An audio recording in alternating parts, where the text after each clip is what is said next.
Hi guys, so aalis po ako ng bahay ngayon guys kasi punta po ako doon kina mama.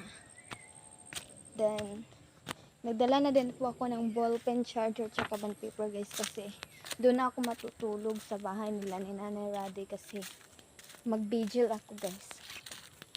Namatay kasi yung lulo. Mag-vigil ako.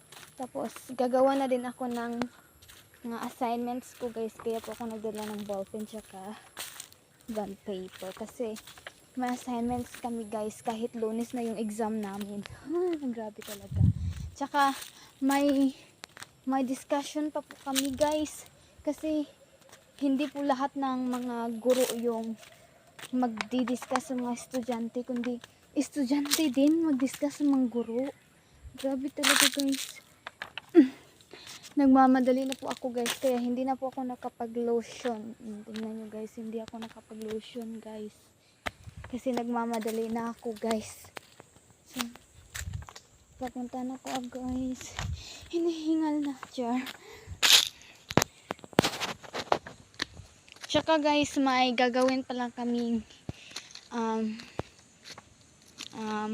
pelikula pagkatapos ng graduation guys. Pero matagal pa yun kasi may 4th quarter pang pagdadaanan bago yung graduation. So, hintayin nyo na lang guys yung pelikula namin na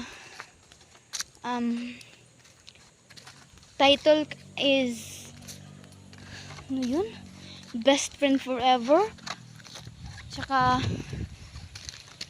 yun lang. Tsaka mga Frank movies.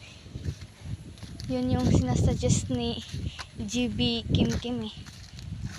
Ayan, pagbigyan ko. So malapit na ako guys. Hinihingal na talaga ako. Kailangan ko ng tulong nyo. Ako hinihingal, char. Joke.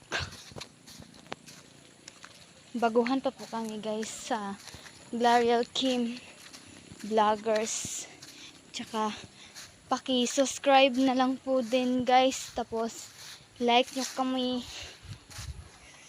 Salin nyo din na din yung channel ni i-subscribe nyo na din yung channel ko. Tsaka channel ni GV Mariel. Bye guys.